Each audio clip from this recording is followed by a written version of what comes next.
I mean, getting your vitamin D level up to 5,000, 10,000 units, and if you start to get sick, take 50,000 units for a couple weeks. You're not going to hurt anything. This whole idea of vitamin D toxicity has been so overblown that we've made everybody deficient. So, vitamin D is important, vitamin C is important. Simple things like washing your hands. If you really feel sick, stay home. And chicken noodle soup has actually been shown in the medical literature that it really does work. Getting exercise, getting adequate sleep. I can't overemphasize enough the most important things you can do for immune system health is go to bed before midnight. I'll tell you that I remember when I was growing up, my mom used to always say, and my dad was a chiropractor, and my mom used to always say when I was growing up that for every 2 hours every 1 hour you go to bed before midnight is equal to 2 hours of sleep after midnight. And I don't know any scientific proof of that, but I do know that if you go to bed, somewhere between 10:30 at night, and you get a really good night's sleep, it rests your adrenals, it rests your thyroid, it boosts your immune system. I think that getting adequate sleep, getting exercise, getting vitamin D, drinking lots of water. None of us are cellularly hydrated enough. None of us. We drink pop and juice and cola and caffeine and coffee and milk and all that stuff. We need to get lots of water. Anything else you'd add to that, Mayor? I have the reference for the going to bed before midnight. It was my grandmother who raised me. She said the same thing. Oh. And I wanted to know, Sherri, that Dr. Mendelson, my late mentor, used to say one grandmother is worth two pediatricians. So obviously, there's the authority. Boy, let me tell you something. Unfortunately, the lifestyle in this country is moving faster and faster, and we get less and less sleep. There was one major study which showed that the average American now gets only about 6 hours of sleep a night, and they said that there's been evidence that 8 hours is what we need. I know I've no exception to their rule, I thought those were just excellent. No, I have nothing else to add. It was superb. Care? Okay, there was an early question and further questions about something you addressed, the adjuvant squalene. Is it approved anywhere?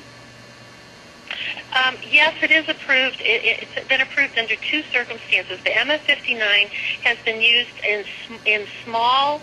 Well, it's been used in small studies in Europe. I don't know if it's actually been approved for use in Europe, but it's been used for flu shot studies in people over 65. I think there were 2 or 3 small studies done in Italy, and there was one study done in the pediatric population that I'm aware of in Europe using the MF59. MF59 was used by government dictate, now not really FDA approval, in the anthrax vaccine.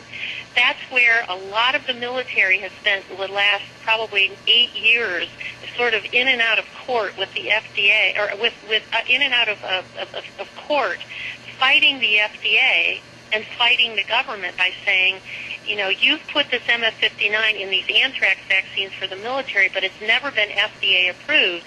Because it's not FDA approved, we should not be using it in our military.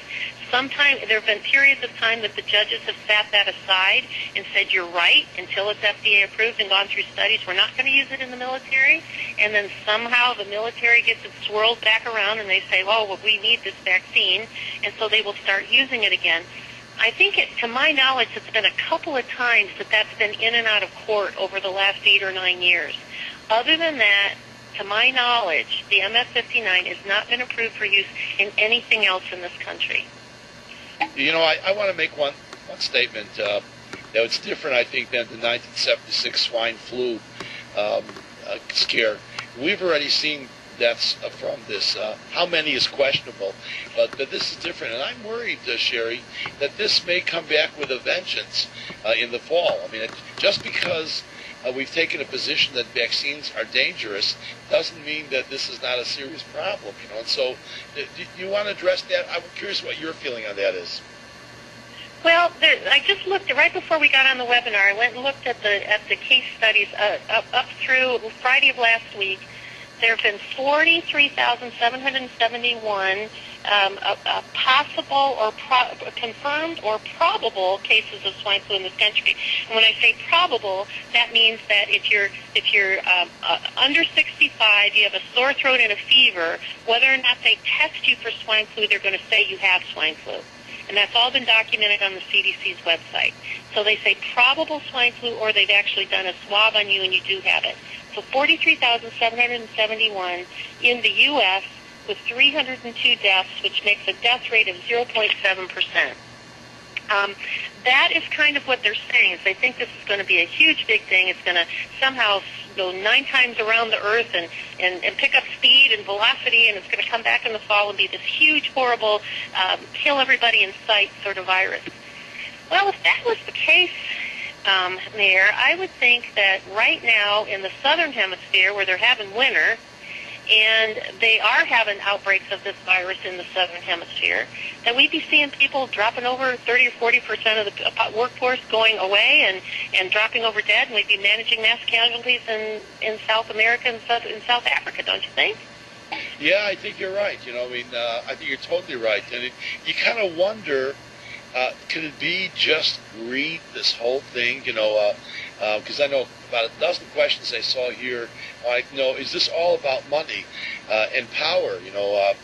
Because even the 36,000 deaths a year that they claim from flu is not well documented. It's just absolutely a made-up number.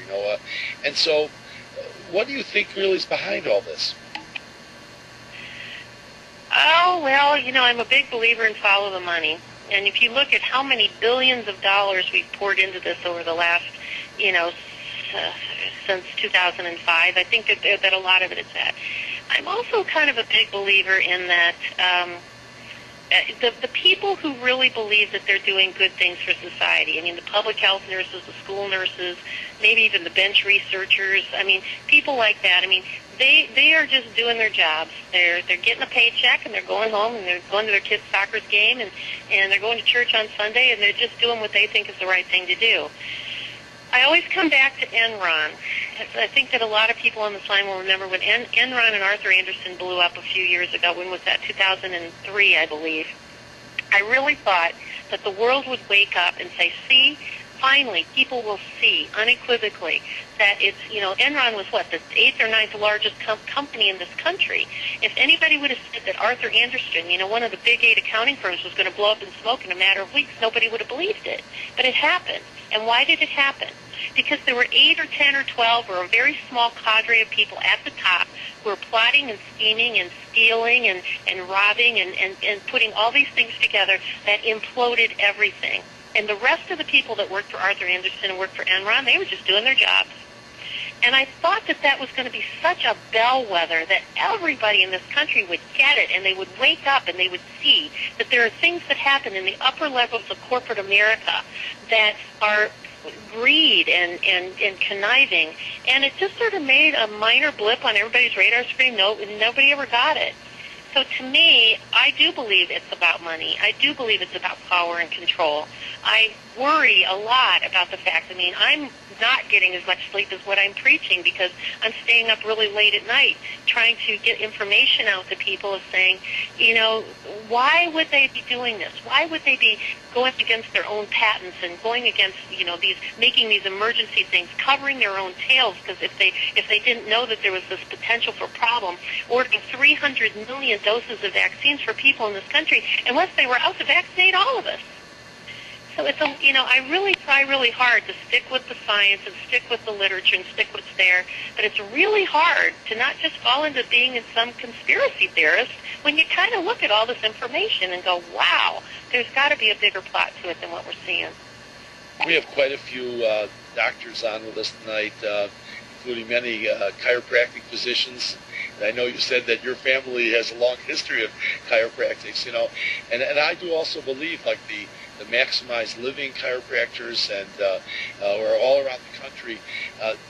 The one thing I've always been impressed with chiropractors, they've questioned vaccines from day one, and I do believe that going to a chiropractor, I think everyone should have a chiropractor as part of their healthcare program because they look at healthier ways of living also. Care, go Is ahead. is there a question in there? Yeah, no, that was just love the peanut gallery. Care? I'm in total agreement. You know, my dad, my grandfather, 3 uncles, and a cousin were